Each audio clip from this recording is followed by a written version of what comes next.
Good evening, everybody, and welcome to Becoming Monsters. I'm your host, Nighthawk, and we will be joined here shortly by my very, very good brother, Dennis Carroll. And we also have a special guest tonight that's going to be stopping in a few minutes after 10 o'clock tonight. We're going to bring in none other than Mr. D.A. Roberts. Yes, I said D.A. Roberts. And I can say D.A. Roberts all I want. D.A. Roberts. D.A. Roberts. Okay. All right. Now that's said and done. Oh, let's get through the thick of the BS that we got to do every time we come on, just to protect our God-given rights for freedom of speech and fair use. So, that being said, federal law allows citizens to reproduce, distribute, and exhibit portions of copyrighted motion pictures, videotapes, and video discs under certain circumstances without authorization of the copyright holder. This is called the Fair Use Act and is allowed for purposes of criticism, which I do a lot. You all know me. I do criticize a lot. News reporting, which I try to do. I try to bring you the honest and newest reports out there. Teaching, which obviously we do. In fact, we're going to get into more of the teaching with Nighthawk by the Fire coming here soon on Wednesday nights. Yes, Wednesday nights, sometime between 9 and 10 o'clock, depending on what time I can get the sun to set. So... and how good the weather is, because you know me, I like my fires and I like my storytelling, and that's going to be a good one, so you don't want to miss it. So watch for it. Anyways, and parody, which we do a lot of here. We do a lot of parody and joking around and spoofing things, which doesn't infringe upon the copyright under Section 17 USC subsection 107 of the Fair Use Act. Furthermore, Nighthawk High Strangeness podcast channel and all of its podcasts, including our newest one, Piercing the Veil, which you all will be seeing here on Sunday afternoons. They're still trying to work out a good time for Sundays, but it looks like Sundays are going to be the day for it, okay? So look for it. It's going to be a good one, okay? You know, we claim fair use of any and all content, that's any and all content, to be used for the sole purpose of informing you, the viewing family, of information for educational and general knowledge only, and criticism, news reportings, teaching, and parody per Title 17 USC subsection 107 of the Fair Use Act. Furthermore, Nighthawk High Strangeness podcast channel and all the podcasts use UCut app and Splice for all of its advertising needs and music. Okay? So we don't have to worry about the whole copyright thing. Okay? Because we use those apps. So save your copyright complaints for somebody who gives a damn. Anyways, because I don't. Okay. Becoming monsters. You know, there's been a lot been said. I'm going to take this off of here so you can all see my bright, shiny face. And I got a special surprise that you'll notice behind me. Boy, does it look like I'm getting sucked into the void or what? Oh my God, that's so freaking cool. Okay, anyways. All right, enough of that. That's called parody.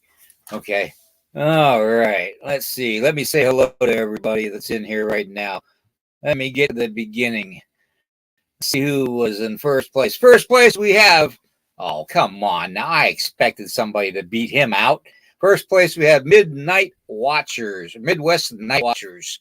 Okay, my brother Gerald from another mother in the great midsection of the United States of America. We still are United States of America, aren't we? We're not like United States of UN or some crap, are we? Okay. Anyways, I'm just asking. I'm just curious. All right. Anyways, Gerald, good to see you. And of course, Parapost Networks, Raven Creek Charms, good to see you. Good to see you, Raven Creek. Cynthia Price, wow, haven't seen Cynthia in a while. How are you doing, Cynthia? Darcy, good to see you. Love Cat, good to see you. Let's see. And Helen, good to see you, Helen. And Country Boy, good old Chris. Hey, man, haven't seen him on here for ages. Well, at least since the last time. So, last time he was on. So, he always showed up late, though. That's the whole thing. But at least he showed up. So, more than I can say about me sometimes. I try to make all the podcasts, but man, there's so many of them. You get them confused and times and all that. All right. All right. Rhonda, good to see you. And my beautiful, lovely wife, Tracy, is on here. She's going to keep you all informed of what's going on with everything. Might even bring Jacob on tonight for, briefly. So, you never know with us. Steven, good to see you on here, brother. Good to see you. I know you're going to have to probably go in and out periodically because of work, but it's good to see you on here. All right. I wanted to start off tonight. I had something happen earlier today, and I want to tell everybody about it, okay? And I want you all to know that I don't claim to be a great visionary master, okay? I don't claim to be a psychic know-it from, planet Pluto. You know what I'm saying? I don't, and it's not that I don't believe in it, okay? Man, that's really getting me a 3D effect. I'm getting nauseated. Anyways, I had this thing happen today. I've been battling a lot lately with up here. Okay. And sometimes it's hard to tell if it's the brainstem problem or if it's the back problem or if it's the cancer coming back problem, that type of thing. Okay. So I'm trying to work it all out with the doctors and stuff, and it's a complete fiasco like it always is. But today I went outside with my lovely wife Tracy and our beautiful little Jacob, and we sat out in the sun. Okay, and there for a second I stood up at the sun and I closed my eyes and I could feel, around me. I could feel when I came across something negative, and I can feel something positive every time I move my hand. And sometimes I get into these deep cycles, is the only way I can describe it. A deep cycle of seeing really beyond sight. This is probably going to blow a lot of you away. Let me scoot up in my chair so I don't get sucked down the hole all the way. Anyways, I had a vision. And I was sitting there and I closed my eyes and I was staring at the sun. And I was feeling the warmth of the sun hit my face. And all of a sudden I started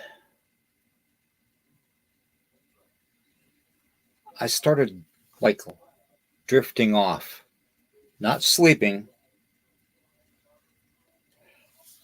My mind left my body. Okay. That's the only way I can describe it.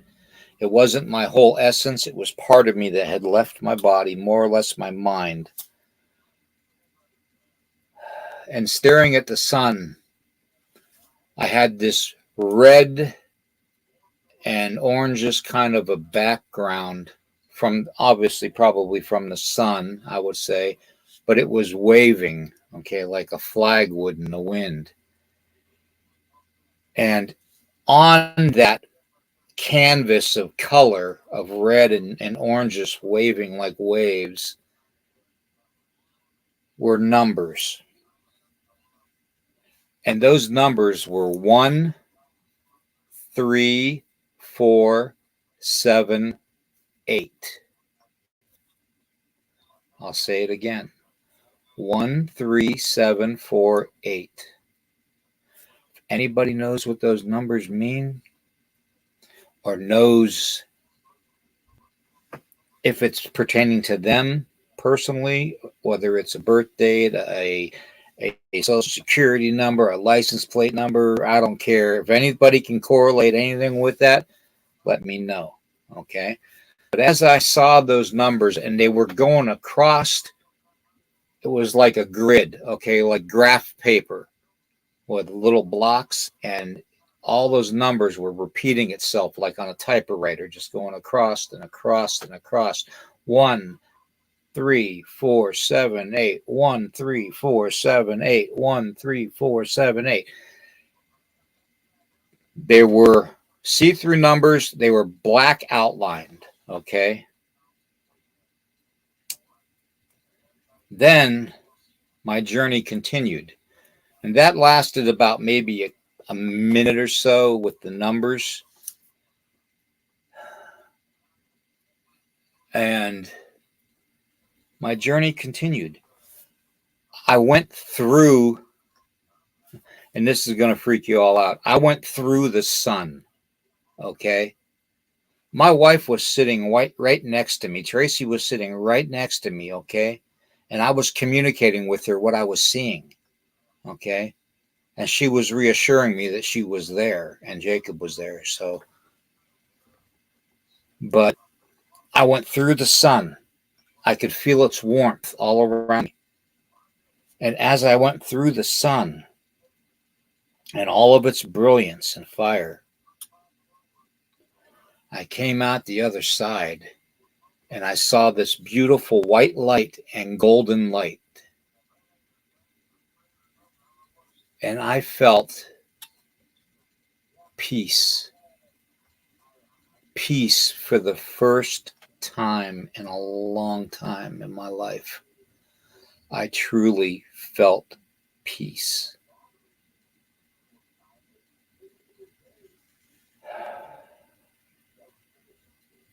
I don't know how to describe it, but you all know we lost one of our four-legged sons this past week, okay? And it's been devastating to us, because there's a void in this house that we're not used to. But he was there. He was there, and all the other animals that I had throughout my years were there, showing me unconditional love.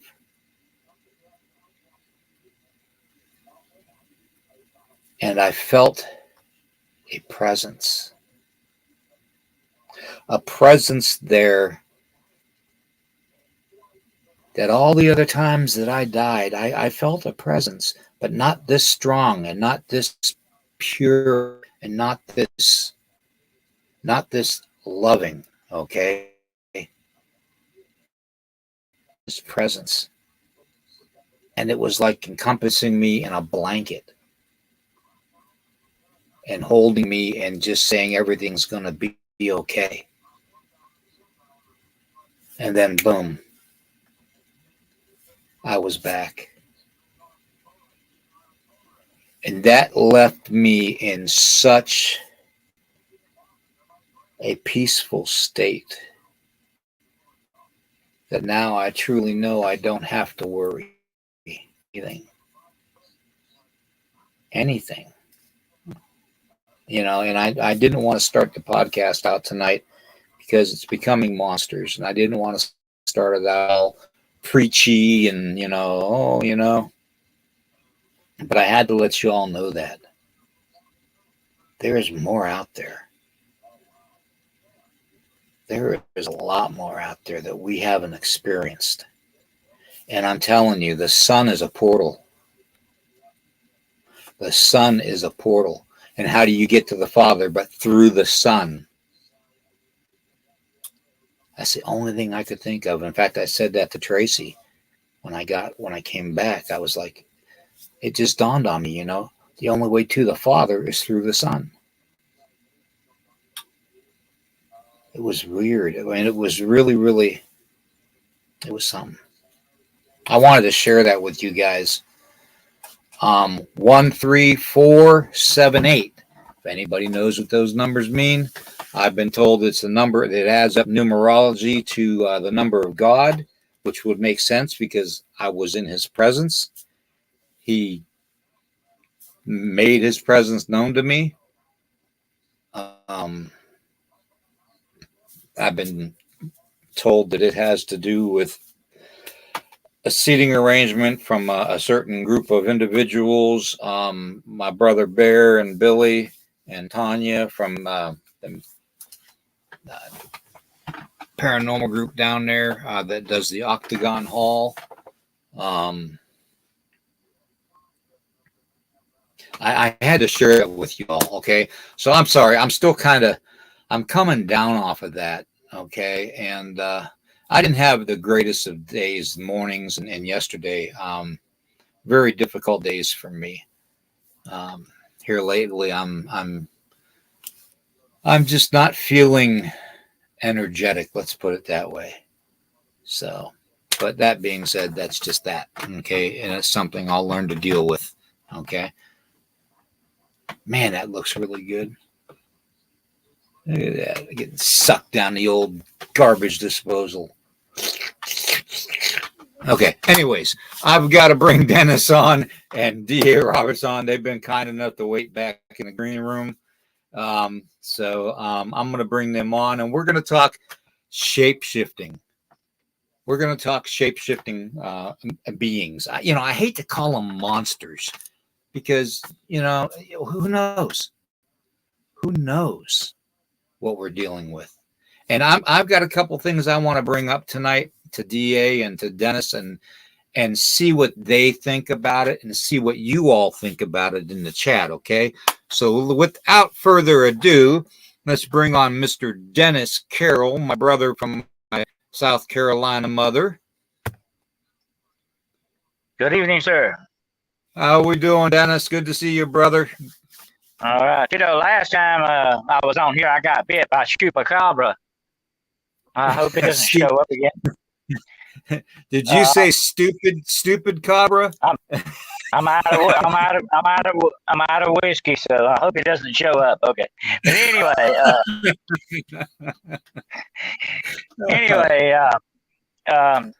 since we're starting in a spiritual way tonight, and I was really enthralled to hear your spiritual vision episode there. It's very interesting. And, I have to say something about that. Einstein said the universe is what?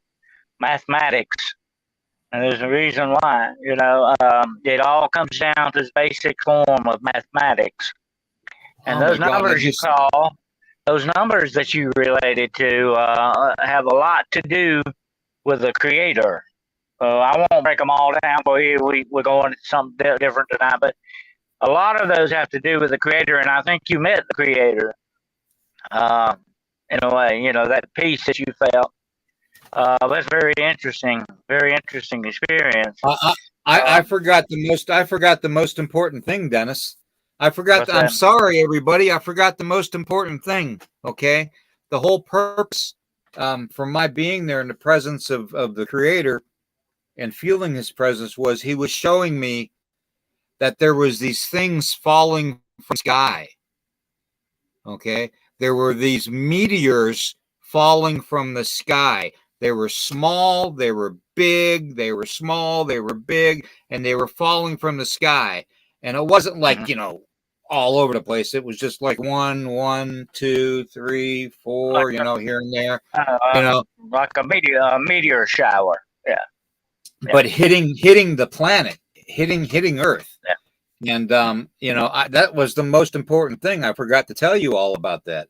So, well, anyways, that falls in line with a lot of biblical prophecy. The stars of heaven will fall, and the star of wormwood. We talked a lot about that. There's a very interesting spiritual vision that you had there. To me, it's worth noting, especially those numbers add up. I think in many ways to the presence of the Creator itself. And it's interesting that you started to show off tonight in a spiritual manner, because what we're going to be talking about tonight, and I'm going to make this statement and I'm going to throw it out there, okay? Usually spiritual beings are the ones that can shapeshift. That's part of their territory. That's what makes them spiritual beings. We know the angels can do this. We know that the demonic can do this. We know that werewolves, of course, do it. Evil can do it. Good can do it if it has to. All of these spiritual beings have that one particular thing in common: the ability to shapeshift. You agree with that? All right. Yeah, I agree. I also I have a couple things I want to ask you and DA tonight, but I'm going to go ahead and bring Mr. DA Roberts on, my brother from my Missouri mother, and we're going to get him in here on the chat, and we're going to find out what's going on with this shape-shifting stuff. Evening. How's it going, guys? One of my favorite authors. How you doing, sir? I'm doing well. Good to be here. Hey, DA, I got something for you. I want to be a character in one of your books, and I want to be a washed-up psychic werewolf hunter that's an alcoholic, and they gotta sober me up because I'm the only hope they have of finding the werewolf. Okay, that sounds like tailor-made for me. Okay, I've even got the That's title, oddly specific. But for you. This time it's a female werewolf. It's a female werewolf, so it's gonna be like Moon of the She-Wolf. Okay, there you go. Oh God. Oh Lord, help us. I like that, the psychic werewolf hunter. Okay, that's pretty good. All right, DA, you got your next book. There we go. Let it soak in, and you can start on it tomorrow. Okay. Okay. I'll see what I can do. All right. Well, we are a really, really weird subject tonight, guys, and I want your honest opinions on some of these questions I'm going to throw at you. Okay, and some of them out of left field, some of them may come right to home. You never know, you don't run, but Dennis started off with the whole, they're spiritual in nature. Okay, to me, spiritual, supernatural doesn't necessarily mean demonic. It could mean several different types of entities through several different religions too that shapeshift. Like the jinn. But what do you think, DA, of the supernatural aspect of it? Well, I think that some of it just it essentially goes hand in hand. Like this case of skinwalkers, there's no way to separate the supernatural from the skinwalker. It is a completely supernatural entity, and it's about as evil and dark as you can get. But then there are other aspects where different tribes have said that shaman could change shapes, and it didn't involve blood sacrifice or defiling themselves. It was just pure magic. So there are both good and bad references to shapeshifters, and it exists in lore all across the planet. It's not anything that's just something that's native to the United States. It exists pretty much everywhere. I think every culture's got its own shapeshifter myths. Exactly. That's exactly. true. That's true. And the werewolf, which is one of my favorites. The werewolf, of course, is steeped in black magic as well. You have to wear the pelt, you have to do the ritual, and you have to use the blood and all that stuff. And here's the interesting thing about the werewolf, or the were thing, let's call it that, because in every culture there are like the were tiger. There are even were apes in Africa. The were thing shows up in every culture just about. But yeah, I think it's another tag for being able to shapeshift. That's part of the whole thing, the mystique of it, Well, even in Norse mythology, there were the berserkers, the warriors, the Ulfhednar and the berserkers that were allegedly able to take on the aspects of bears and wolves. Whether or not they actually took the physical form is hard to say, but they were able to go into combat, and it was said no spear or sword could touch them. They would go into this animal frenzy, and they'd be unstoppable. Well, that's the thing about the berserkers. They believe it so much, DA, with in their mind so much they might as well have been a wolf or bear to that extent, Yeah. And they were some of the most feared warriors of their day. Okay, so we know, we all know my past with this whole skinwalker stuff and the black arts and all that. So I'm not going to get into that tonight, that aspect of it, out of respect for my ancestors, because I'm more embracing the white light of it now and not the darkness, and I don't want to bring that back, because as soon as I do, there's going to be nothing but trouble happening. But as far as spiritual aspect of things, you almost want to say, could you take and almost align interdimensional? It could be. It could be interdimensional. It could be something tied to the very nature spirits themselves. I believe, if William, correct me if I'm wrong on this. I believe it's the Ojibwe that believe that you can call on the Manitou or the spirit of a creature and become possessed of the powers of that creature. Call on the Manitou of a wolf, the Manitou of an eagle, and to give them special abilities. And that may actually be more common than our original research, but I believe it was the Ojibwe. I know it was some in the Great Lakes regions that were they would call on the Manitou of different animals, but I don't know if that's like in the cases of the berserkers where they just convinced themselves of that, or if they were truly taking on the spiritual aspect. Now, personally, I would lean toward the spiritual aspect, because we know that there is a spiritual element to all of this. However, we also know that the power of the human mind is incredible. Under the right circumstances, the human mind can convince itself of almost anything. Well, I've said that before many times, that there are different ways to open the portal, or whatever name you want to give these doorways, and they are spiritual doorways to a certain extent. And one of the ways is with the mind. The other ways, and the rituals help you get in the mind frame to do that, by the way. The rituals that you go through, and it all comes down to the mind, but there are other ways, of course. We know there are technological ways to do it.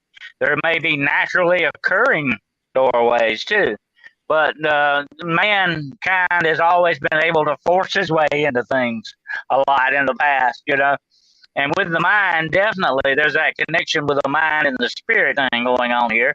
That's what triggers the imagination, the tulpa effect, a lot of times that you hear about. That's the trigger, Well, there are so many cultures, and I know there's a great deal of this in Native American lore. There's a great deal of it in Eastern philosophy, the Taoism, even in Buddhism. The three components: mind, body, and spirit. When those three parts are in alignment, the body is capable of doing incredible things. Yeah, and there's the lion men and the leopard men of Africa, who they would put on the skins and with the claw weapons. They had the teeth and all that. They essentially, like the berserkers we were talking about earlier, it was all in the mind frame. They became those animals. Whether or not they were still had human attributes about them, they were just almost, I'm going to say 90% of that animal that they were. That's how deep they were into it. To me, that's a key factor because, like we've always said, be careful what you believe. You can make it so. Right. Belief is a powerful thing. Yep. Absolutely. The power of imagination is the key. The power of imagination is definitely the key. Any Native American ceremony, and in fact, I'll probably go over a few of those smaller ceremonies this summer with Nighthawk by the Fire.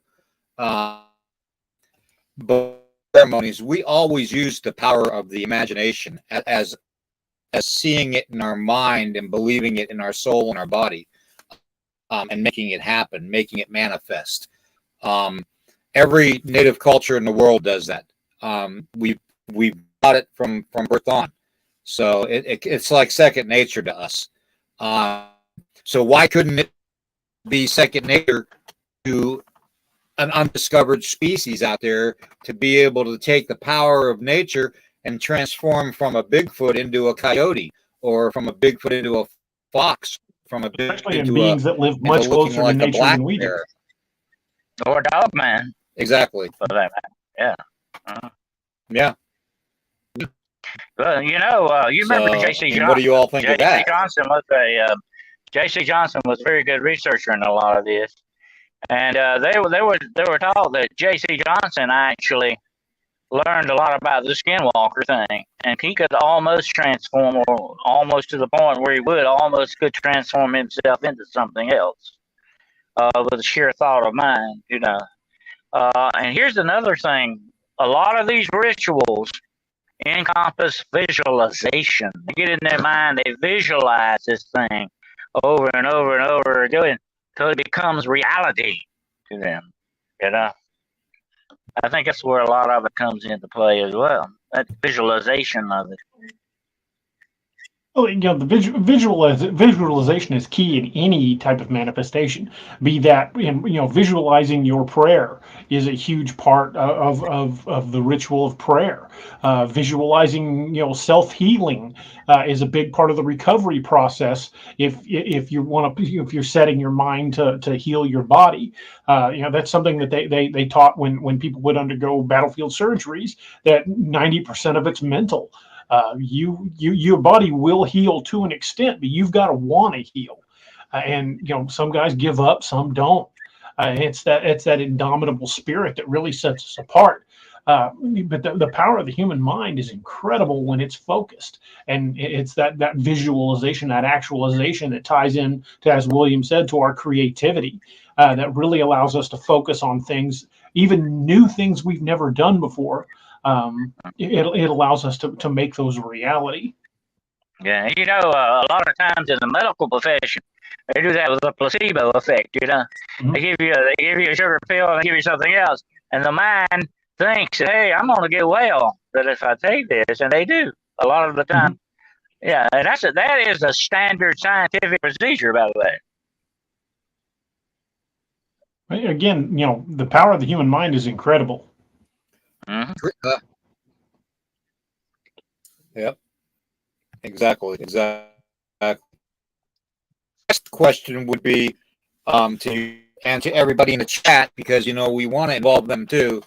To the weirdo warriors out there in the chat, to brothers Dennis and DA, I present to you Exhibit C. What if it's an alien shape-shifting? What if it's an alien trying to interact with us in a certain manner to see certain reactions, as study research type stuff? The R&D type of research of any species. What if it's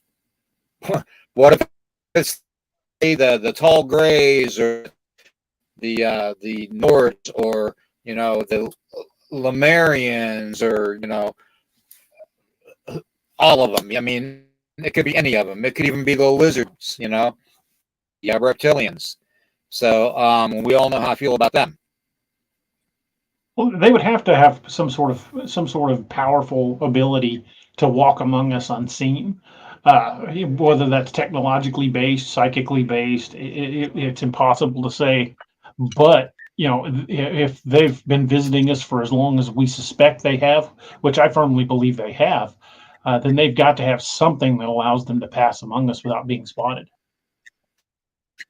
I think too, a great scientific achievement by these alien forces would be shapeshifting. That would be a prerequisite, that they would have to have that talent or that ability to operate the way they want to operate. That would be an absolute have to have that thing, So to me, that makes a lot of sense. And like I've said, I've made the statement before, there are a lot of things out there walking around that look human, but may not be human. And of course, there's some humans walking around out there that aren't all over human too, by the way. But you're not wrong. And we've met them in law enforcement. You meet those every Yes, now and you do. then, definitely. So it's not that far fetched that these things are not trying to pull off this kind of disguise with us. So it wouldn't surprise me if they're not. You know?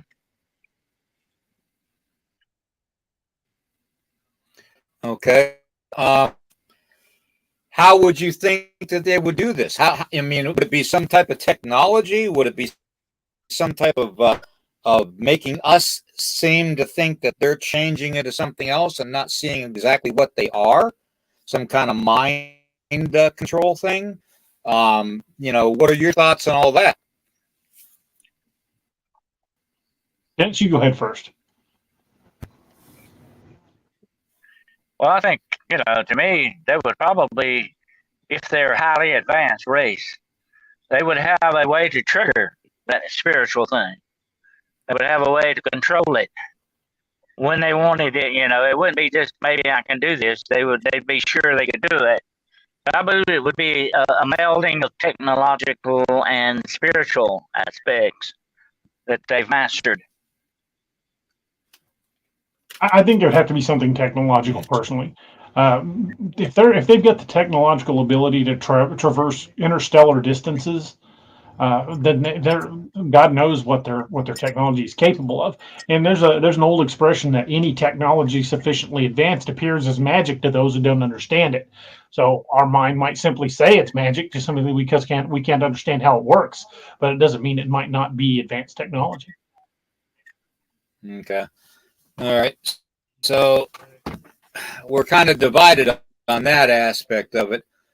I kind of think that it's probably, if it's going to be anything, it's going to be a little bit of both. It's going to be a little bit of their spiritual capability of opening up, something inside them to imagine them shape shifting into something, along with being aided by some kind of technological device. That way they can manipulate mankind into whatever scenario they want to. It could be a technology that directly affects our brains. Control. Exactly. Well, exactly. Some species may have a natural proclivity of being like the chameleon and tree frogs can do, and snakes. We know certainly can. You can walk up on a snake, not even see it. They can disguise and camouflage themselves so well. They have a natural ability to do that. But others may enhance it with technology too. Yeah. Well, and even like if they take, for example, the copperhead. You've got to really be paying attention to see a copperhead in the leaves if it ain't moving. A lot of that has nothing to do with technology. It's natural camouflage, but it's also motion. If they stay absolutely still, I mean, every deer I've ever shot, the only reason I saw it is because it moved. Yeah, and I was just going to highlight on that too. When you see fawns and newborns, the first thing the mother is teaching them is how to stay still and quiet, because the more still you are and the more quiet you are and the slower respiration you make, the more stability you have. So yeah, I agree 100% with that guys on that subject there. That's a natural thing, I think, inherent in a lot of species, probably universally, that it's part of their adaptation, that they adapt to these things. It's part of their instinct and adaptation. I was talking about this around Easter.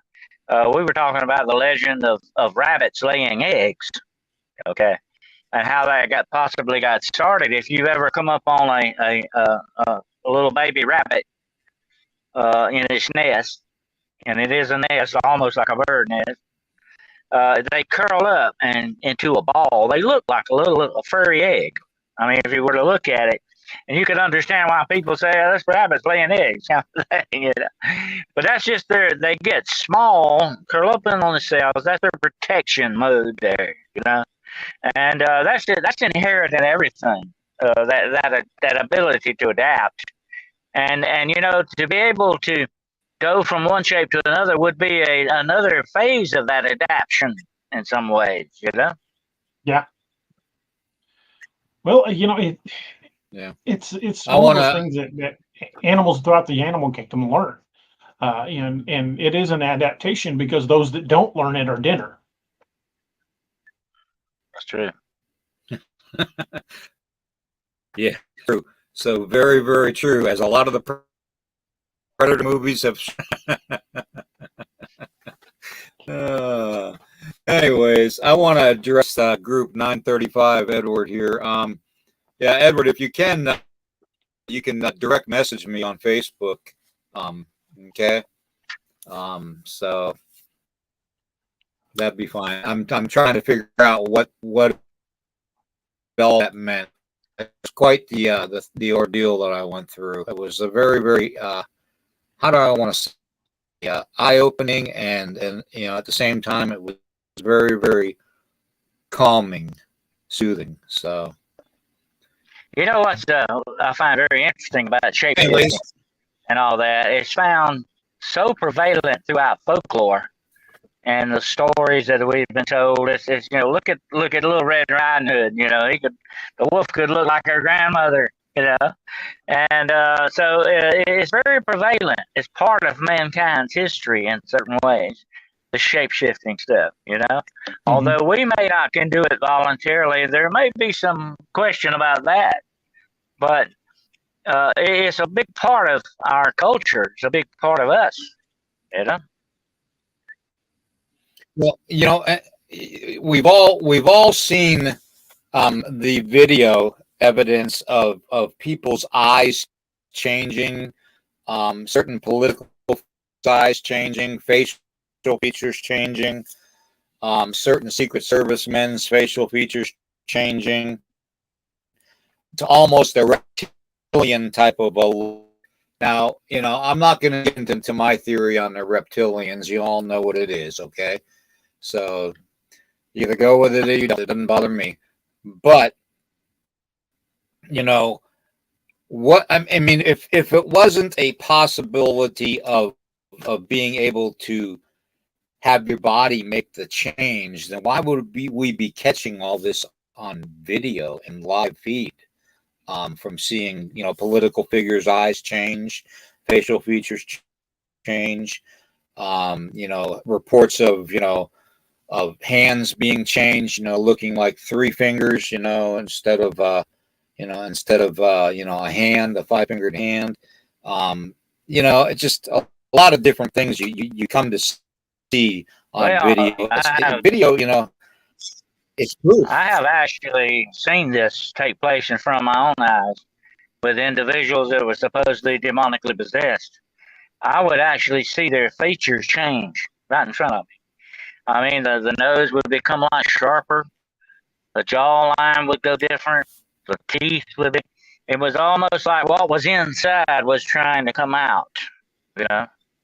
That's what it felt like to me. And it was a very spiritual force type of a thing. It's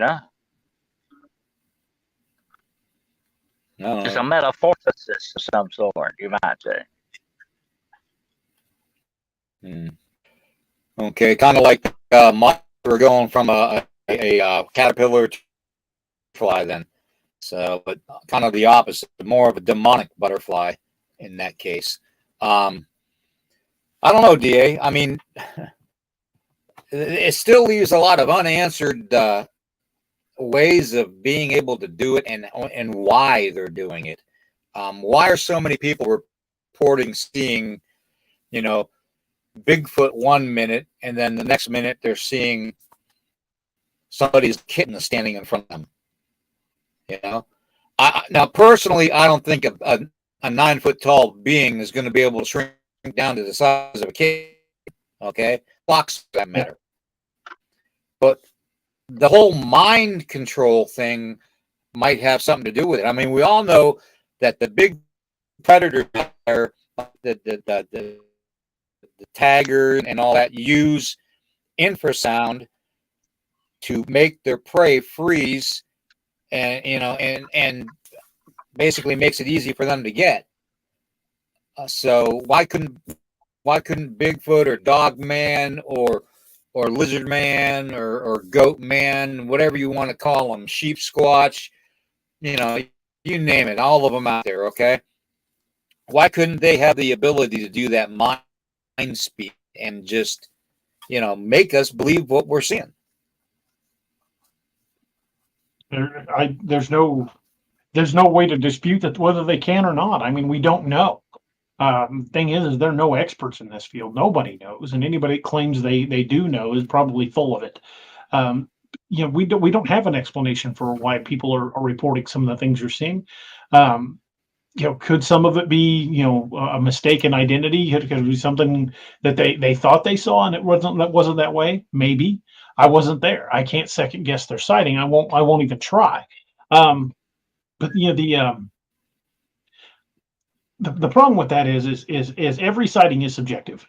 No matter what they report in the sighting, it's subjective because you're taking their word that they're really telling you what they experienced. None of us were there. There are people we've all talked to that we believe to a lesser and greater degree.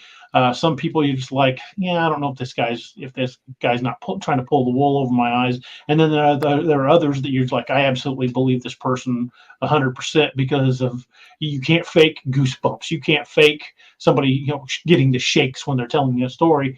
There are visual cues you can look for, and especially in interrogation, which we were taught when I was in law enforcement. But there are some things that just tell you somebody's telling the truth.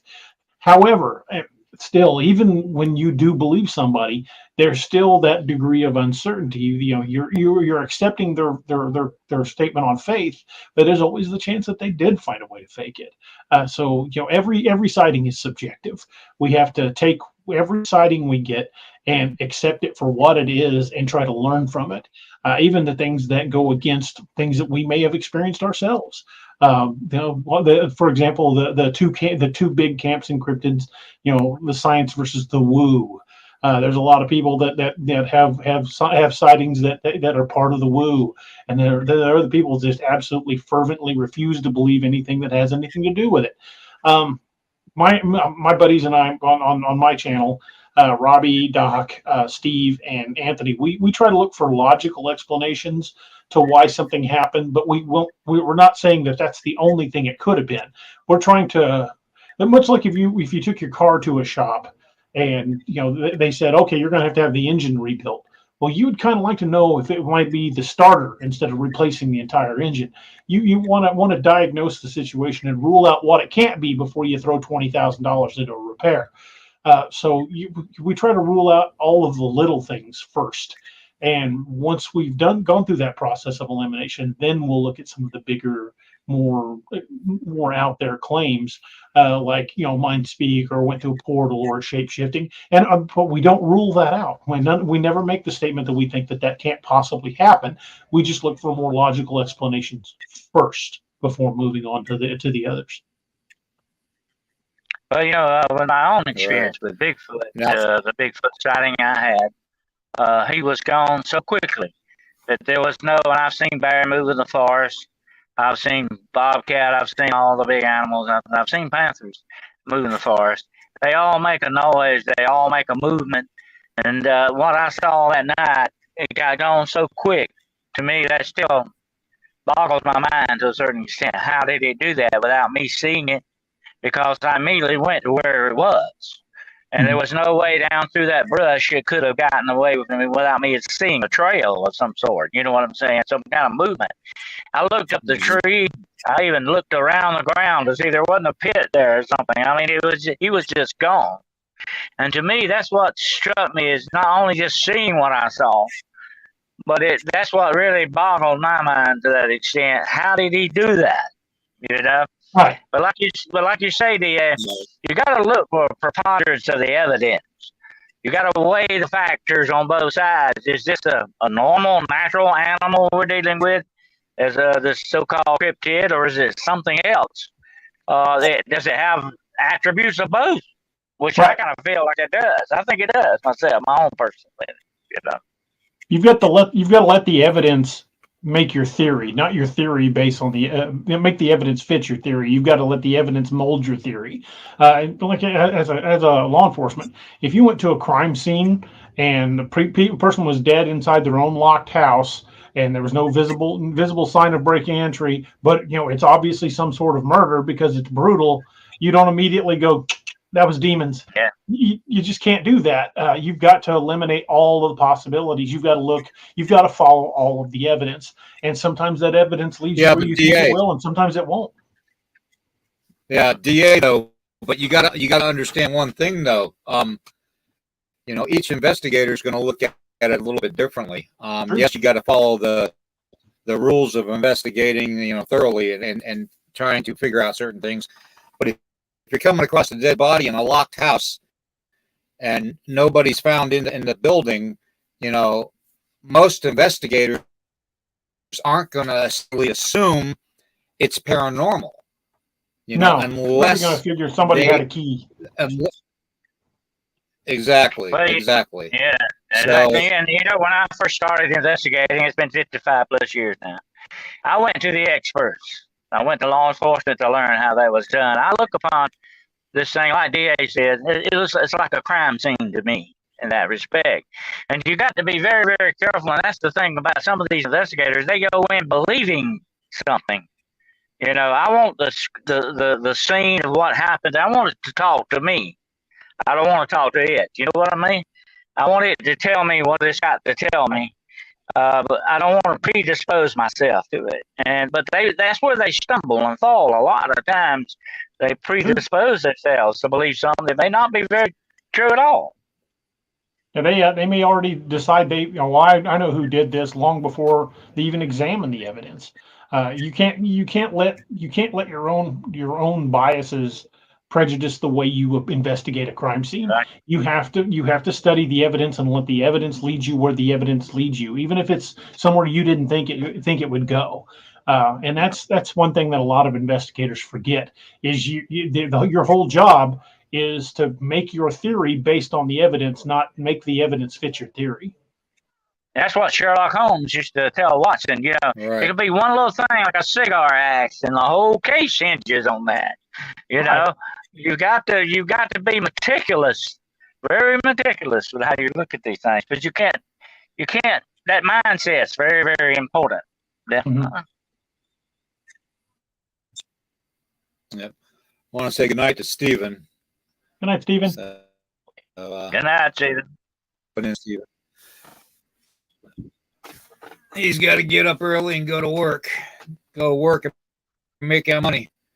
So, let's see who we got in here. What kind of comments we got?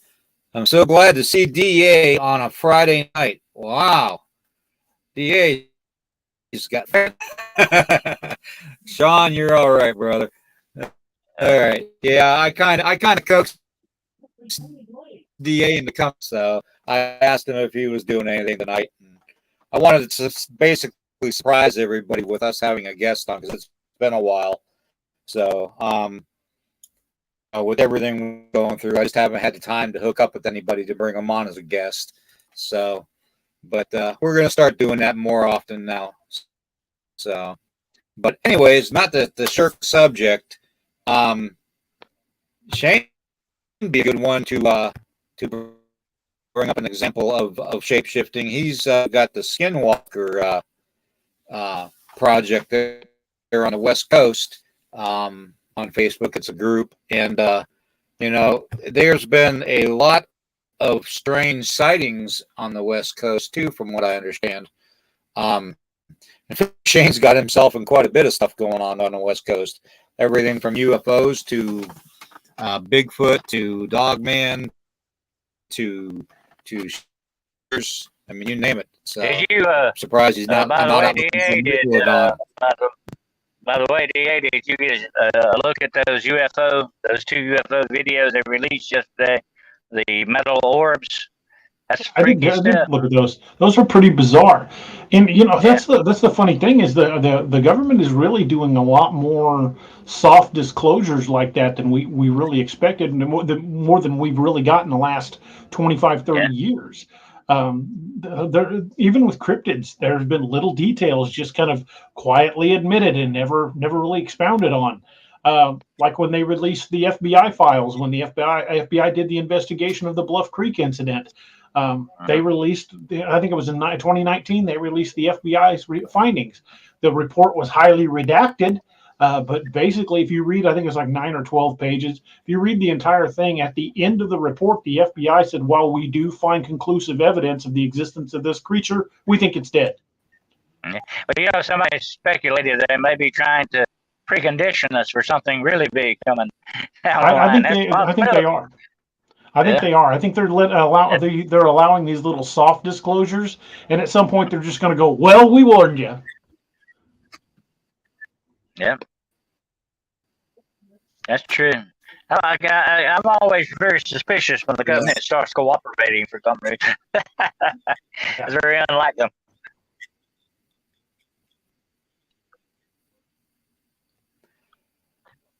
Well, man.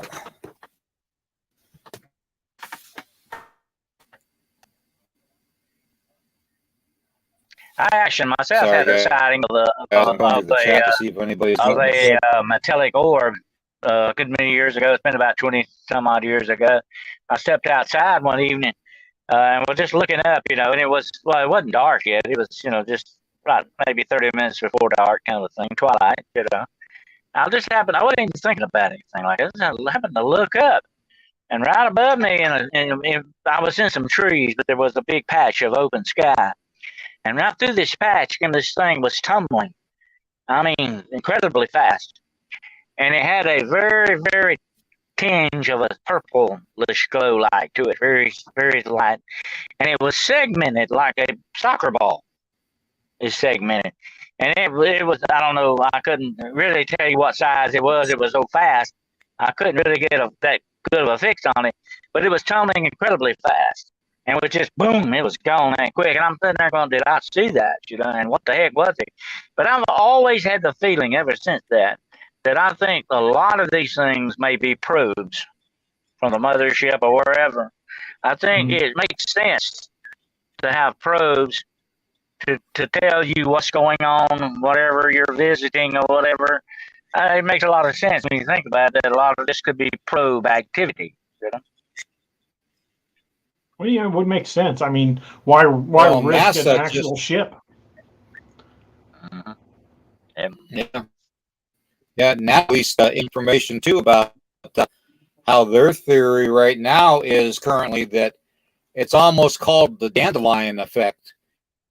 You blow on a dandelion and all the little white things parachute the yard, and it's almost the same thing with these things in space. They fly the planet in our universe, and they spit out all these little dandelions to investigate the whole universe while they're going through another one. And by the way, those dandelions can be pulled out of the ground, and they'll still do that. They'll still put the seeds out. That's just part of their nature to do. But it makes a lot of sense. I mean, even that plant is making a lot of sense with the seeds. You would do that definitely with some kind of probes, I think, to see what's going on. I would if I were in their position, So with all the alien activity that everybody's reporting to, that they're seeing on the ground, take for instance, out in the Southwest, they have a lot of sightings. They had the one sighting in 1980, I think it was 84, where the police officer came up to them and saw the aircraft and the three aliens outside of it, and familiar. It affected him. I saw him on an interview, and he literally broke down. So, I mean, a lot of these instances, these sightings that we see are causing just like a PTSD effect on people, and that kind of leads me to think that maybe just, and this is just from some research done, people that are more susceptible to the paranormal, people that have it more active in their childhood upbringing around them, I believe are more susceptible into having these cryptid encounters, these UFO encounters, these alien encounters, and these supernatural encounters. I think somehow it all connects together to when they're adults. They just get they have more action with it. Well, I think the more open your mind is to the possibility of these things, if you, especially if you've had a personal encounter, the more you're going to notice. Like for just you again using deer hunting as a metaphor, the first time you went deer hunting as a kid, you probably didn't get anything. You probably didn't even notice it. It takes practice to spot the movement that you're looking for. And it takes even more practice to hit a moving deer right where you need to hit it to put it down. So it's not something that we're good at from the get go. But the more you do it, the more you're attuned to it, the easier it gets. Your mind becomes attuned to that type of thing. So I think if once you've experienced a cryptid personally, you start to notice details you wouldn't have paid attention to before because your mind wasn't open to the possibility of them being there. Um, Sounds in the forest that you just blew off as I don't know what it was and completely forgot about it suddenly make a little more sense after you've seen a 9-foot primate cross the road in front of you. That whooping sound no longer is like, I don't know what it is, maybe it's a tree frog. That was a big dang tree frog if that was a tree frog. But I think there's a lot to what you're saying, William. I think once you've established that connection, even if you're a small child when you do it, once your mind is open to that, you're therefore more susceptible to other experiences. Definitely. I think on a subconscious level, you are too. You really don't think about it that much. You become so sensitive to these things. I've had a lot of people tell me that, why me? Why is this happening to me? I said, well, if you're that sensitive to these things, you get their attention, kind of. It's sort of an interaction thing, like. And, I've often said so many times over the years, the more you look into the paranormal, the more it looks back. Right. It seems that way, Well, definitely. the human mind, once it conditions itself to do certain tasks, it becomes subconscious. You're not even aware you're doing it. I've been retired as a cop now for almost a little over 3 years. And driving through traffic today, I was pointing out expired tags to my son. I'm like, he's out of date. He's out of date. And I wasn't intentionally looking for it. I was just spotting them because I'd done it for so long. It's second nature. I'm like, that tag's expired. That guy's running on expired tags. That guy's got a brake light out. That's the way it goes when you're law enforcement. That part of you is going to always have that there. That training. No matter how many years you distance yourself from it, it's always there. You also develop this kind of an uncanny ability to spot trouble. You see somebody that you can tell by their body language or what they're doing. You can tell they're up to something, and that never really goes away. That situational awareness never fades. Even today, my wife and I will go into a restaurant, and before even her and the boys will sit down at the table, they ask me where I need to sit because they know if I don't sit with my back facing a wall and where I can watch an entrance, there's no way I'm going to be comfortable to eat. I'll be looking around constantly. It's just those little things. Once your mind has adapted in a certain direction. You don't even know your mind's picking up on it. Right, really exactly. And it's not like you're even trying. My wife used to tell me when I was still on duty, she'd say, "Why don't you just turn it off?" I'm like, "Maybe I can't." That's a very good Stuart statement brings up there, a good Stuart. point too, though. That's about the monster in the closet. Yeah, maybe there is one in there. We were just told not to believe it. I've actually had a lot of cases with children, and I always kind of listen to what they tell me because very young children are not predisposed to lie that much. They only tell you what they feel, like animals. Animals can't tell you a lie. They only try to tell you or let you know what they feel. A lot of times we dismiss those feelings when we shouldn't, really. Yeah, I've learned to listen to my gut. If my gut tells me there's something going on, there's a bad situation, I start looking for what is it instead of trying to tamp it down and ignore it. Yep. Darcy says, Dennis, the paranormal / cryptids looked at me first, and I turned it around. Turnabout's fair play. Stick them back. Yeah. Well, you kind of feel that way, and I've said this so many times, the many experiences I've had, sometimes you feel like you're being picked on. Why me all the time, kind of thing. But you learn to deal with it. If you don't, then you really don't need to be in this field, really. You Right. need to go somewhere else. You don't learn Well, how to deal with it. I think those instincts that we have are there for a reason. If you're say you go out to a local lake or a pond and you go fishing and you're just there, pulling fish out of the water and sounds of nature all around you, and the woods around you go dead quiet. If you don't pay attention to that, you may be on the menu. Oh, yeah. Yeah, Yeah. when little things like that, we need to pay attention to things like that. If you've ever had the woods go dead quiet on you, that is a gut churning moment. Like, what's around you? What's around me? What's here? We've all had that happen, and a lot of times back in Bigfoot hunts and all that, I say sometimes you really need to stop, sit down, and just listen and observe, I say that all the time. and watch what's back down the trail behind you, because he could be looking for you. I mean, that's happened. Yeah.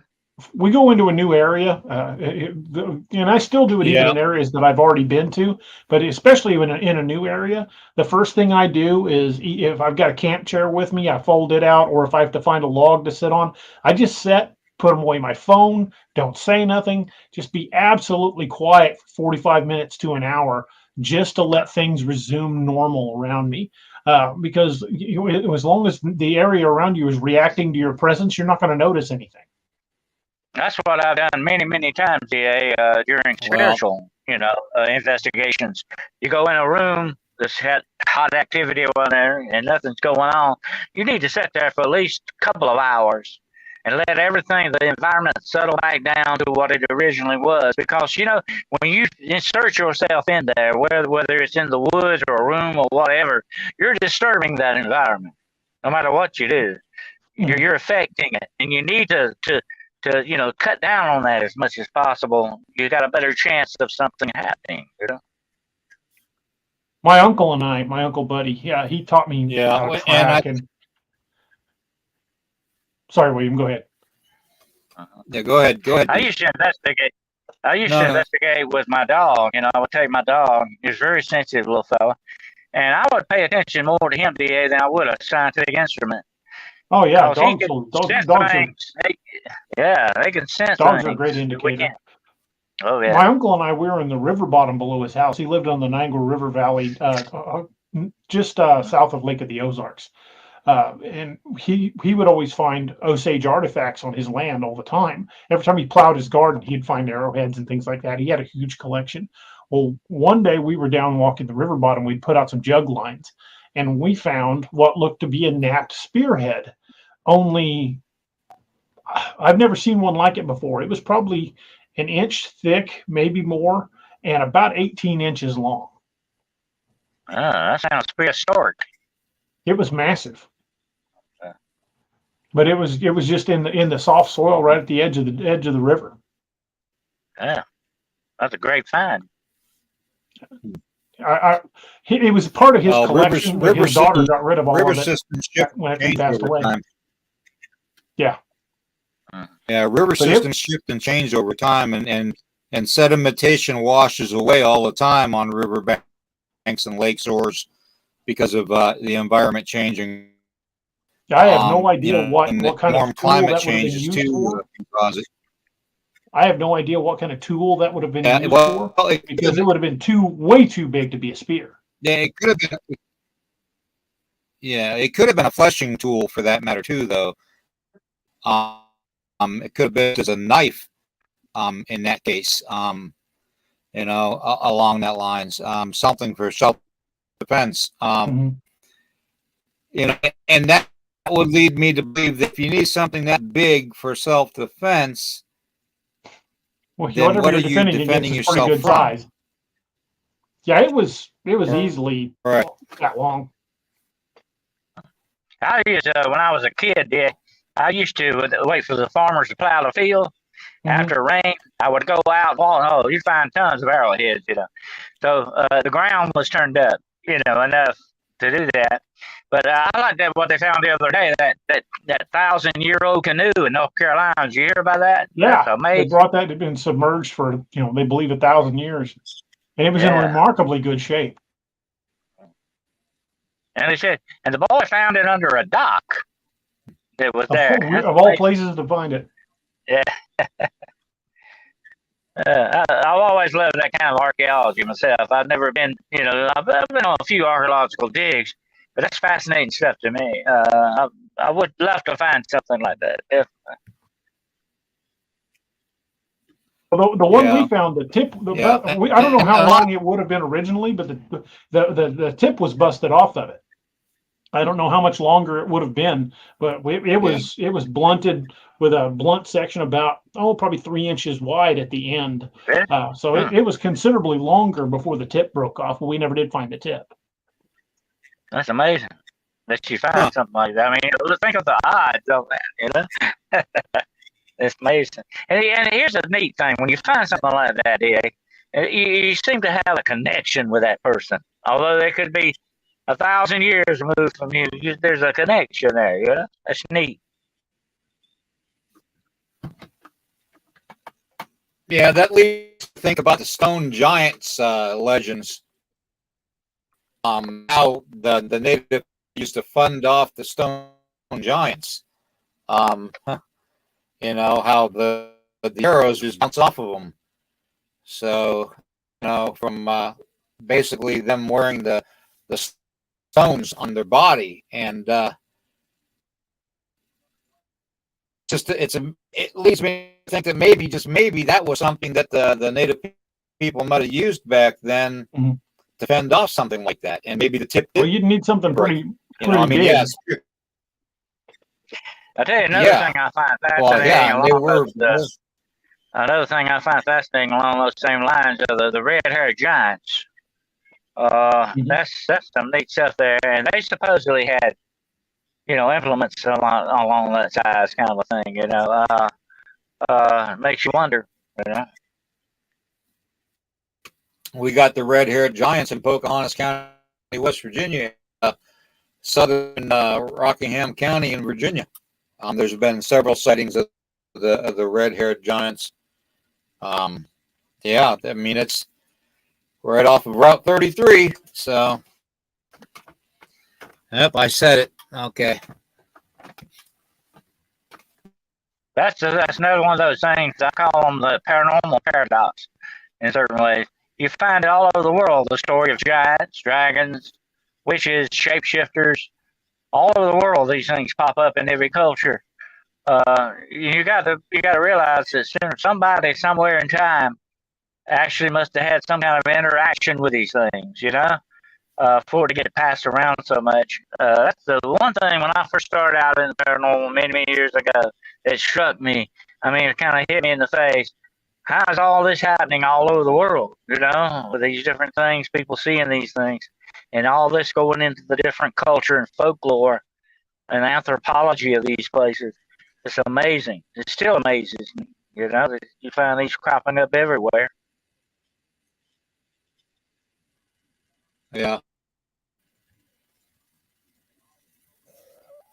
So, back to the shape-shifting thing. Our conclusion is that there's really no conclusion because it could be really any of them, or a combination of any of it all. Hey, if we, if we didn't talk about it, make these, so-called researching stuff that everybody's doing work out. I mean, you got to interact with other, field researchers and investigators in order to come up with some of what's going on. Like, we all collaborate together and have discussions, so we can figure out what's going on. So, I've seen. Well, we'll never get anywhere if we don't network. We'll never get anywhere. Exactly. So, but anyways, I want to thank everybody in the chat. You guys have been fantastic in the chat. I've been watching it, and that's why I've been kind of dozing off on the side here, trying to see what everybody's saying. It's one of the best that I've seen. Ozzy Sue brought this up. These cryptids and other evil entities are not God's creation, but ease and human manipulation. We didn't even discuss the genetic aspect of it. What if it is government practice to dissect and make that are have certain abilities? We all know that they've been delving more into the paranormal lately. They've been having paranormal researchers, certain things, especially about the demonic aspect of things. So what do they know that they're not telling us? Well, I'm sure there's a great deal they know they're not telling us.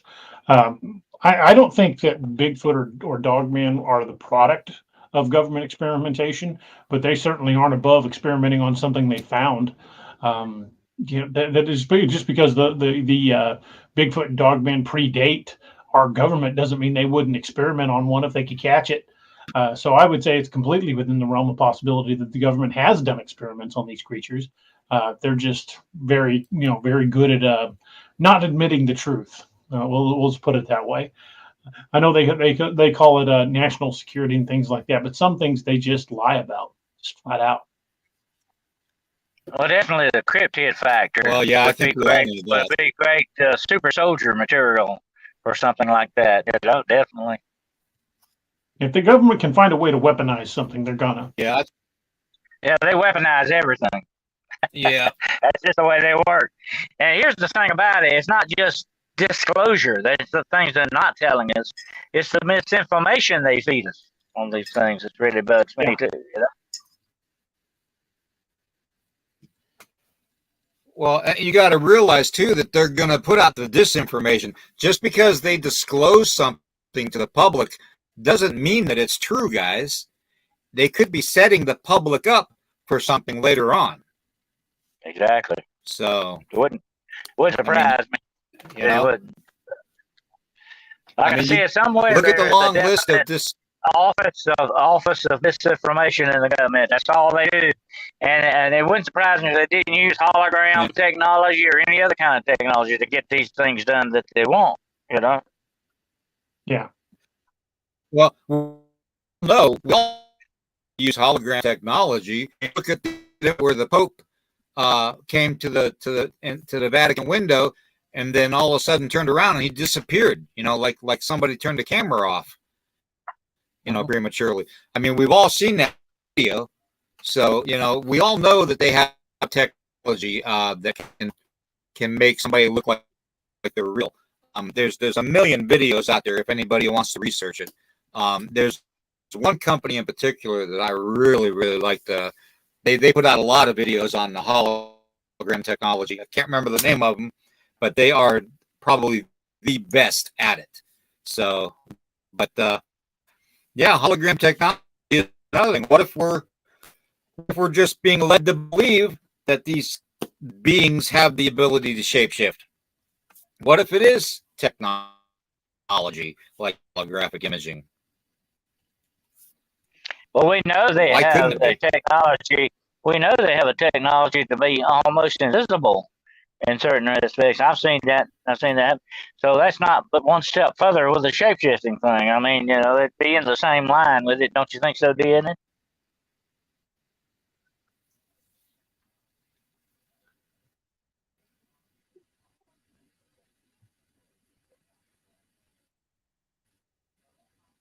Yeah. Maybe. It's hard to say. I mean, these are some bizarre technologies that the government comes out with all the time.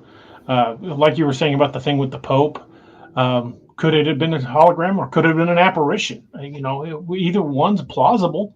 If there's a place on the planet that's haunted, it's probably the Vatican. we don't know what they're doing with what they call hard light technology and holograms. They're going to actually be able to do some things that is just going to blow our minds, and they probably already can. They just won't admit it. And probably working on teleportation, for that matter, too. Very likely. You know? Yeah. Yeah. True. Who knows what? True. Who knows what? But they have that. They are definitely technology. They have that technology to camouflage to the point of almost invisibility. Yeah. And that's pretty interesting stuff. Well, they say the next generation of ghillie suits are going to have fiber optics in them because the fiber optic will absorb and redirect the color of light around it. So the next generation of ghillie suits are going to be very chameleon-like. Yep, and reflective of light too. Well, I would like to know. I would like to, and bend it. Yeah, I would like to know. Yeah. Yeah, I would like to know that how basically they can take fiber optics and basically use it on everything to make everything invisible. I know you take pictures, from behind you and place it in front, so somebody can't see it from a frontal view. But they must have wraparound 360 visualization aids with AI. I mean, we all know AI is going to be the thing. It's going to be a game changer in a lot of ways. Yep. And in many ways, it already is. Yeah. Yep. And here's what bothers me. If we were to get control of it, like they say they want to, that doesn't mean other people in the world is going to get control of their AI. So it's not just one nation's problem. It's every nation's problem. It's the whole world. That's the bad part. Yeah. It's almost like we're actually seeing the Terminator movie come to life. That's what bothers me. Yeah. But now there's the AGI, which is the artificial general intelligence. Now that's the main one. That's the one that could really take over everything. Just the regular artificial intelligence can be sectioned out to a certain technology or whatever, or to put in your toaster or whatever. But the artificial general intelligence, that's the main guy. That's the one that would start taking over everything if it wanted to. AGI. Well, I don't. Did I sent everybody of that video with the liquefied robot, the artificial intelligent robot that will to walk through a kind of like an old heat register and make its body go through the grate and reform on the other side, kind of like the T-1000 from the Terminator movie, the second one. But yet the robot maybe 3.5 to 4 inches tall on the video I sent out. But the thing of it is they have that capability now. They can that prototype literally make a T-1000. Here's what's very interesting too. Okay, remember in the Terminator movie Skynet? Skynet is almost in place. Think about it. Starlink would be the perfect equivalent of that. I mean, you've already got that in place to do. And if Skynet were to go operational, then it would be global completely. Yeah. That's where you would have some bad problems, definitely. I've already seen in a lot of the robotics magazines and stuff and AI magazines that I've seen, there's articles about these robots that actually mow your yard and all this now, and use GPS from satellites to map out your property line and all the obstacles within your property. And they got these robots that actually, just like they used the ones to sweep your kitchen up, that go back and mount into a bracket and recharge. They got the same thing for your yard now. I mean, what's next? I mean, literally, they can be on the verge of making a T-1000, a shape-shifting robot made of liquid metal. Oh yeah. Well, that's be the next step, definitely. Yeah, that would definitely be the next step. I talked about that on my last episode of Demonology Today. I call it the God game. They're actually playing a game of gods. In other words, they're playing gods. It's the Frankenstein syndrome. They're messing around with this. They don't know really what they're doing, but to a certain extent, they really don't know the ramifications of a lot of it. But they're playing a very dangerous game, definitely. Yeah, they run the risk of that technology getting away from them. Mm-hmm. Yep. And what happens when everything's chipped and decides we're the enemy? Yeah, that would be the real monster then. Yeah, definitely. And that's exactly what, that's exactly what Elon Musk has been saying. Elon Musk has been saying that since day one with AI.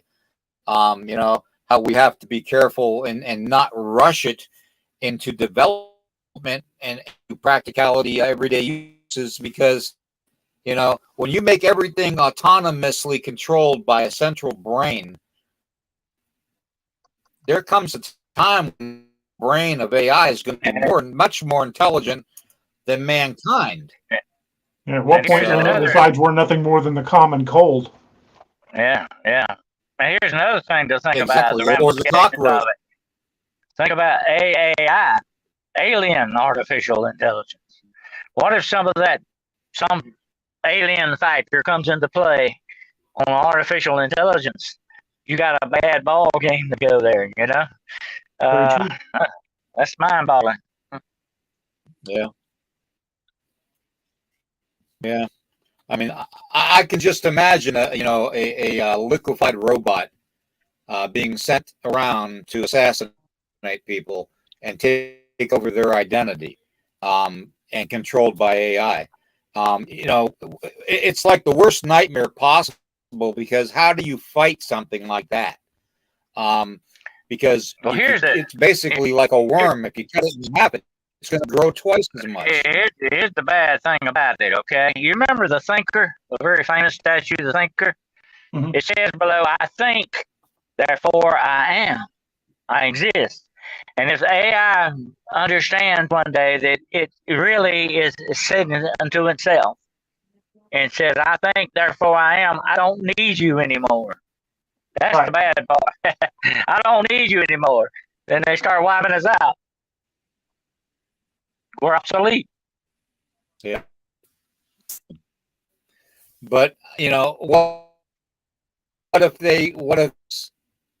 what if they actually take us and assimilate us into some form to AI? I mean, we already have Elon Musk messing with Neuralink. Well, here's the thing. Neuralink, okay, now listen to this. Here's part of the God game I was talking about. Okay.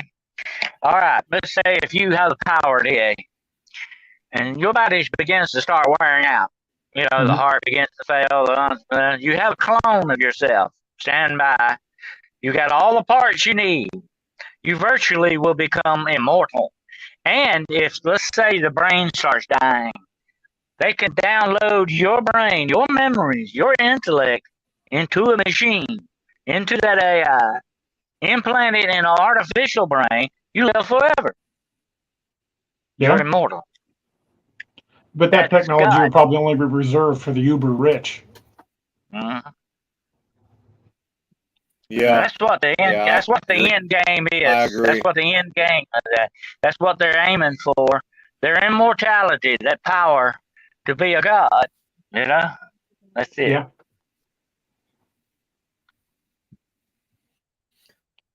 And they will far off their pedestals to me. Yeah.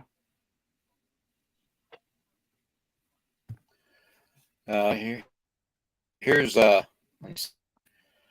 I believe they possibly open doors with. Oh, by the way, closed. you know, if you I ever feel like seen, it's I want you to take a look. Take a look at the CERN symbol. Take a look at the CERN symbol.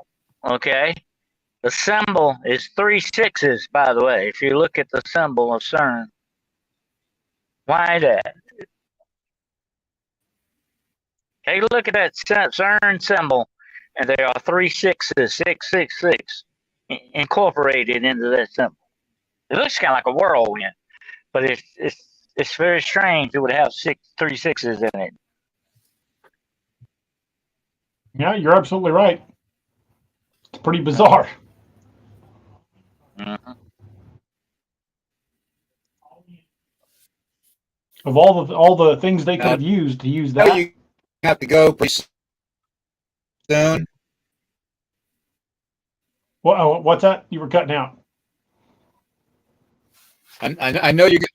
I know you're going to have to go, and I got you on here at short, and I appreciate you coming. Hey, no problem. I've enjoyed it. I always have a good time. You. And but before you go, can you let everybody know a little bit about what you're doing and your books and stuff, and how to go about getting them? Appreciate it. Thank you. I write horror and sci-fi. I do a lot of cryptid horror. You can find all of my books at daroberts.net. I've even got one out that's set in 1865. It's Western cryptid horror. It went to #1 in Western horror on Amazon.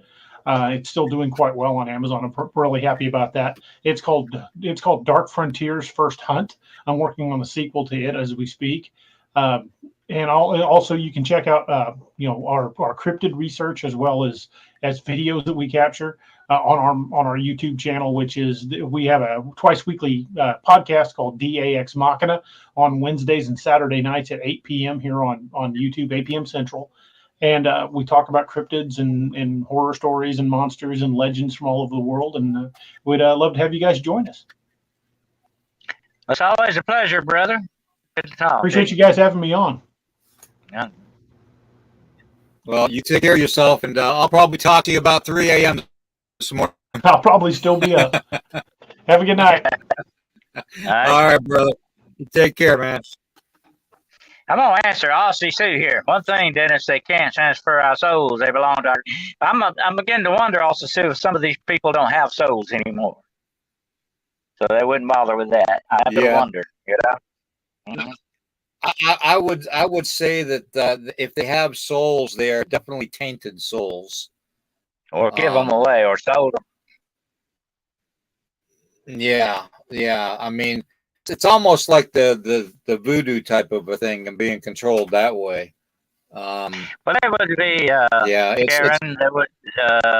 There would be a good way to immortality and a bad way to immortality. It all depends on what your intention is and how you go about it. Right. Yeah, exactly. Let's see. We're going to have a heck of a show tomorrow. I want to post a couple things too, a couple events. Now, my lovely wife Tracy and I, we're going to go down to the BIGFOOT conference here in Virginia coming up in June. I'm going to post a flyer up for that. If anybody wants to meet me in person, you can go there, and I will definitely be there to meet and greet everybody and to let everybody know how much they mean to Tracy and I. Also, I get to pick on the Turtle Man. So, that's the good thing about it. That's the good thing about it. It'll be an interesting meeting. If anybody wants to see Nighthawk versus the Turtle Man, come on down to this event right here. It's the East Coast Bigfoot Research Organization's Virginia Bigfoot Con. And the starting lineup is none other than the Turtle Man and his lovely wife. Then we got Zach Bales, B. Mills, Mr. Altman, Ed Zach Brown. Ed Scarlett. Brown. Yeah, and good old Ed Brown. You know, that man, I love listening to Ed Brown talk because every time he does, you always learn something new when it comes to Ed. He's a miraculous speaker. You know, he really is. He won't take any credit. Yeah, he won't take any credit for it. He won't take any credit for it, but by God, he is good. So, but yeah, it's going to be a good event. It really is. And that's coming up in June at Wires Cave, Virginia, right off of Interstate 81. So, let me get that comment off there. So I get you guys the full phone number. All right. It's June 17th, 2023, Wires Cave, Virginia. And I thought the phone number was on there, but I guess not. So, that being said, you probably go to the website, probably find it on the web. Yeah. All the info you wanted on that, probably. That's what I do when I go look for something like that. Google it. Might as well on Google on parts of the world anyway. Yeah. Yeah. It's going to be a good time. So if anybody wants to come down for that, man, that'd be great. You know, come on down, meet me and Tracy and hang out at our booth. You know, we're going to have a little booth set up with my Native American stuff. And, you know, just come on down. Enjoy the day. So, this background is really making me feel like I'm in like a wacky shack. I like it. It's kind of dark and spooky. Yeah, it looks like the stuff is getting sucked into the circle. The vortex. The Nighthawk vortex. But anyways, I've been trying some different things here, as you all know. I like it though. That's nice, but I like that one. I kind of miss the horns though. Yeah, I know. Yeah, I know. I wanted to do something different tonight. The horns came off. So, but the next one here, I don't know if I'll be able to make this one. I would really, you know, I really want Tracy and I to go to this one. Only, you know, Dave Spinks and Serenity Jenny are like family to Tracy and I. We love them both dearly. You know, they've you know, basically been family since day one. But he has Dave Spinks World of Weird in Richwood, West Virginia, and they're going to have their MonsterCon 2023. And this one is going to be 3 days. This is going to be April 28th, 29th, and the 30th. Okay. They got Stan the Man Gordon. And if anybody knows anything about the UFOs and flaps and stuff in Pennsylvania, and a lot of the cryptid stuff in Pennsylvania, Stan is the man. Stan is the man. Dr. Ray Keller is another good one. They got Eric Altman. They got Serenity Jenny, Dave Spinks. They got Bear and the Night Stalkers coming in. Ron Murphy. And Ron Murphy. I mean, it really doesn't get any better than that. It really doesn't. Obviously, I'm gonna have to try my best to get there for Tracy and I to get there. So that's gonna be a good one though. Any information on that? Where's that gonna be at again? That's in Richwood, West Virginia. So basically, I guess you got to go down to Interstate 64 and take that west into West Virginia if you're coming from the East Coast to get there. Otherwise, you're going to be going through all those West Virginia back roads and ups and downs and whoop-de-woos. Yeah. So mountain country. Yep, definitely mountain country. And let me tell you, if you don't see Bigfoot going there or Dogman going there or coming from there, then you're going to miss something because I'm telling you, you're not looking because they can be spotted all over West Virginia. Let me tell you guys. I spent a lot of time in the mountains of West Virginia. Beautiful country. But anyways, that being said, all right, we are right where we need to be. I know I've been working on a flat Earth type of a recorded video to release, and I know a lot of people don't believe in the whole flat Earth thing, but to me it's fascinating because biblically and basically history wise, it does kind of lead you to think that the flat Earth could exist. And I'm kind of teeter-tottering right now. But one thing we have to understand, just because I go and I try to discuss as much of subjects as possible and as many subjects as possible on the channel, doesn't necessarily mean that I am automatically thinking that way. Okay. Well, William, people need to understand we're questioning things here, okay? Right. And you have to hypothetically question things from your perspective. And that's what you're doing. Right.